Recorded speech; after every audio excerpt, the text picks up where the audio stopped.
ovo estrelado e a aguarda. O Agostinho Silva depois diz: apanha tal infartote de ovos estrelados que nunca mais pus ovos estrelados na minha vida. E sentou-se, e isto foi em dezembro de 1934. O pessoa morre em novembro de 35, portanto, durante esses meses há um convívio bastante regular entre estes dois géneros. Eu digo dois géneros porque, para mim, uma pessoa é a maior figura da primeira metade do século XX português e o Agostinho da Silva a maior figura da segunda metade do século XX português. Isto é evidente, pode ser polémico e pode ser contestado, mas enfim, é um pouco a opinião que eu tenho. E então o que interessa ao Agostinho da Silva é esta história de Portugal, para o futuro de Portugal, as colónias não serem precisas para nada, porque não é do ponto de vista político nem económico que se ia julgar a relação de Portugal com as então colónias. Bom, Agostinho da Silva, dadas as circunstâncias do país, exila-se, abandona Portugal, depois o Fernando Pessoa morre em 35, Agostinho da Silva em 40 vai para o Brasil. No Brasil fica estupefacto porque encontra uma realidade completamente nova. E ele, que era um indivíduo, o fruto desta realidade aqui, realidade cultural, social, tudo isso, no Brasil solta-se perfeitamente ante aquele meio que encontra. E então, na Bahia, entretanto, o Agostinho da Silva viaja por África, por Angola, por Moçambique, vai a Timor, etc. Portanto, vai conhecendo a realidade do continente africano e asiático, que começa a fazer ligações com a realidade do continente americano e com a realidade de Portugal, de Portugal europeu. Então, na Bahia, onde ele funda uma universidade, funda também, como é que ele se chamava? O Colégio dos Estudos Luso Brasileiro. Não sei o nome exato, agora já não sei. Afro-Luso-Brasileiros. É assim, o nome não sei muito bem se será assim. Começam a estudar, de facto, o que há de comum, o que há de futuro nas culturas dos povos que falam o português. Brasil, aqui a Europa, África e até a Ásia. Nessa altura, o Agostinho da Silva suscita, é um fenómeno também no Brasil, onde ele funda 5 universidades, tem muitos jovens que o procuram, frequentam as aulas dele, e entre esses jovens aparecem 3 que têm especial curiosidade por isto. Um deles chama-se Juscelino Kubitschek de Oliveira, outro chama-se como é que chama aquele presidente brasileiro que teve que se demitir, o Jânio Quadros, e o outro chama-se José Aparecido de Oliveira. Ora bom, os 2 primeiros foram presidentes da República, como a gente sabe. O terceiro foi ministro da Cultura do Brasil por mais do que uma vez, foi embaixador do Brasil até em Portugal, fez uma massa muito interessante, etc. Quando estes homens depois seguem as suas carreiras políticas, além de ter como alunos grandes vultos da cultura brasileira, da política, das artes, das letras, por aí fora, porque, como digo, São Salvador da Bahia constituiu um polo cultural muito criativo, muito inovador, que existia então no Brasil. No próprio Brasil começam a destacar-se indivíduos como o Gilberto Freire, com o seu tropicalismo, com as correntes até culturais e musicais, onde começam a ver, onde começam também a juntar-se vultos da cultura espanhola, chamem assim espanhola, castelhana, mas que estavam também fugidos à ditadura do Franco, aqui, etc., que há um certo cruzamento. E é neste caldeirão, nestas tertúlias que eles faziam, nestes convívios que deviam ser fascinantes, dada a qualidade desta gente, que começa a surgir a palavra lusofonia, juntamente com a hispanofonia.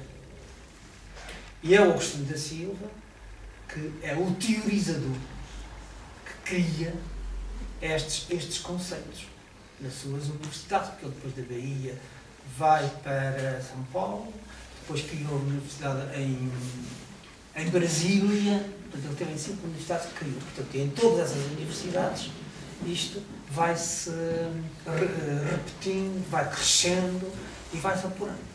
É tão interessante isto que estas ideias que começam a ser circular, através da imprensa, por exemplo, que atingem e tocam indivíduos que nessa altura estão a emergir em África, nomeadamente o Amílcar Cabral, o Eduardo Mondlane e o Mário Pinto de Andrade. Depois um pouco o primeiro presidente, o Agostinho Neto, começam a interessar-se por esta filosofia, por estes ideais de grandes comunidades e deste futuro comum, graças à língua portuguesa, e é aí então que surge, que vão buscar a frase de Pessoa, a minha pátria é a língua portuguesa, essa bandeira, esse slogan, não sei o quê, que chega até nós, depois felizmente é muito divulgada, começa a emergir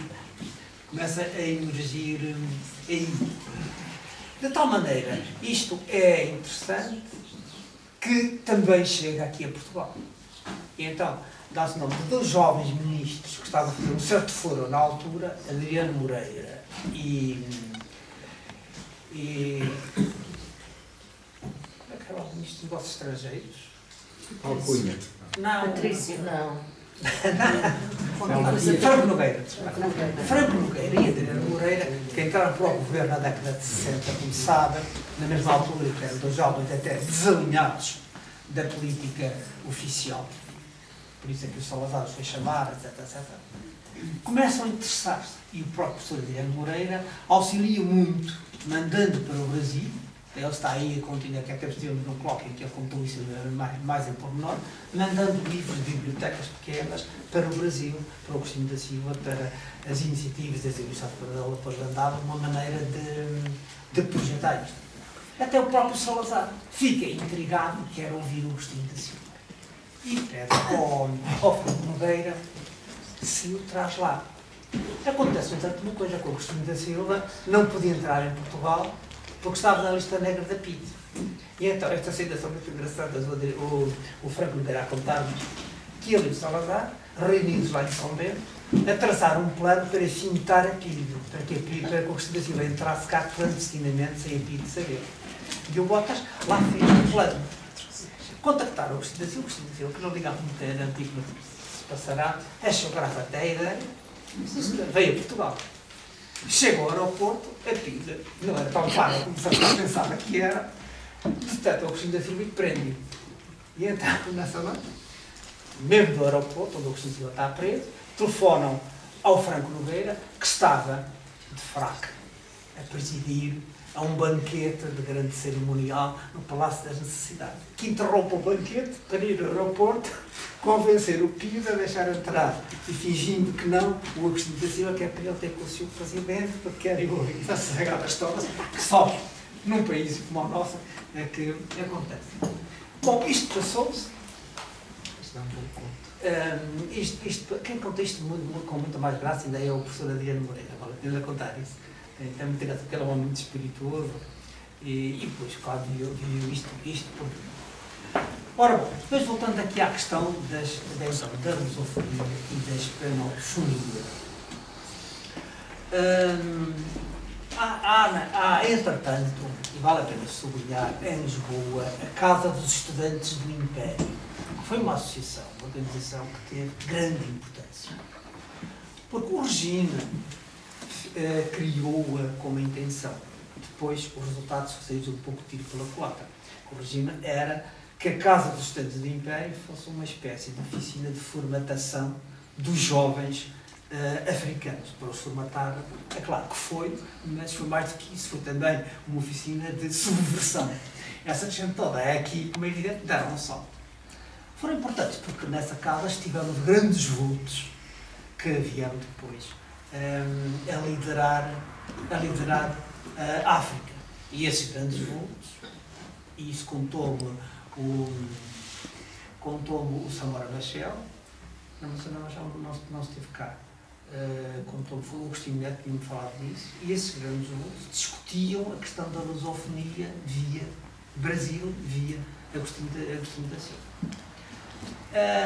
Portanto, esse grande grupo é também influenciado por essas ideias, e isso vale a pena ler os escritos de um homem notável que foi